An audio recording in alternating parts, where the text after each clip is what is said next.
Bonjour, ici Maude Goyer. Dans les 5 prochaines minutes, je vous présente des sujets qui touchent la famille et la parentalité. Bienvenue à Famille à la Une.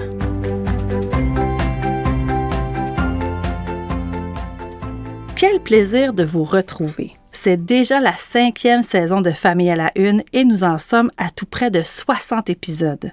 Je prends 1 minute pour vous remercier pour votre écoute et votre fidélité.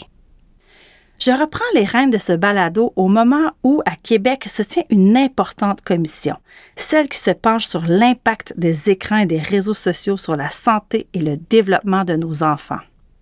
Une quarantaine d'experts viennent donner leur avis sur la situation actuelle, et ces experts viennent du monde de l'éducation, de la santé, des services sociaux, de la sécurité publique, de la technologie et du droit. C'est très intéressant à suivre puisqu'il est considéré par plusieurs spécialistes partout dans le monde que l'utilisation des écrans, surtout chez les 0-5 ans, est problématique. Et pourtant, elle est très, très répandue. On le sait, le cerveau d'un enfant se développe rapidement et la recherche démontre qu'une grande utilisation des écrans a un impact sur plein d'aspects du développement des tout-petits, qu'ils soient cognitifs, affectifs, social, langagier et même neurologique. Les études démontrent même que cela peut provoquer des changements fonctionnels et structurels au cerveau. Rien que ça. Je ne suis pas la seule à être préoccupée par l'exposition des enfants aux écrans. Selon un sondage léger fait pour l'Observatoire des tout-petits, 76% des Québécois partagent la même inquiétude. C'est 3 personnes sur 4. Dans un rapport du même observatoire, on apprend que 85% de la population croit que cette surexposition aux écrans relève d'une responsabilité collective. Tout le monde est concerné, les parents, l'entourage de l'enfant, les professeurs, les éducatrices en service de garde et en garderie, et aussi les gens du milieu de la santé et les élus. Bref, tout le monde. Il ne faut pas oublier une chose, les enfants dépendent entièrement des adultes pour leur utilisation des écrans. J'applaudis donc cette commission et j'attends avec impatience les recommandations qui en seront dégagées. Parce que pour le moment, on va se le dire, c'est la jungle, c'est le Far West et il est grand temps qu'on mette de l'ordre dans tout ça.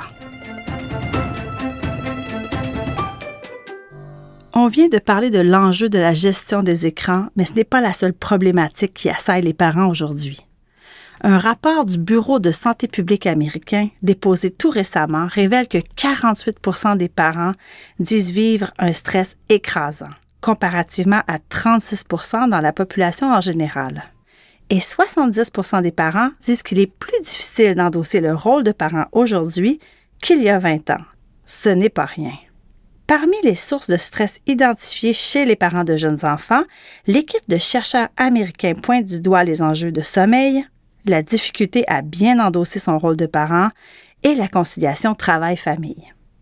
Puis quand les enfants grandissent et qu'ils entrent à l'école, les sources d'inquiétude changent un tout petit peu. C'est alors la gestion des émotions des enfants, leurs relations, leurs changements physiques et cognitifs qui préoccupent. Qu'est-ce qu'on peut faire?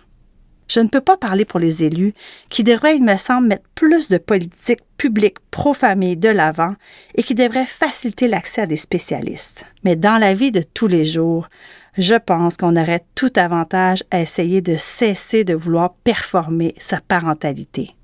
Je pense aussi qu'on pourrait s'entraider davantage, s'écouter davantage et mettre de côté les jugements, les commentaires et les préjugés. Tendre l'oreille, c'est bien, mais tendre la main, c'est encore mieux.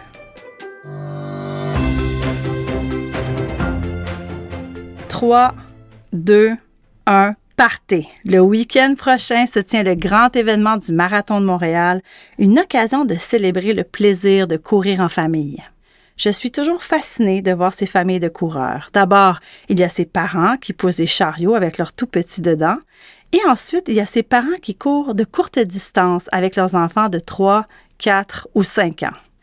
J'ai d'ailleurs parlé cette semaine à Jeanne, une petite Montréalaise de 5 ans, qui va courir son premier kilomètre avec ses parents samedi. Je vais courir avec ma famille de 1 kilomètre. C'est adorable, non? Et c'est inspirant. Bravo, Jeanne.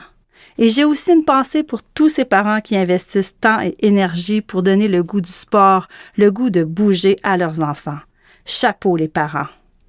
Bon, ça fait plus de 5 minutes que je vous parle, il faut que je me sauve. Merci d'avoir été là et à bientôt.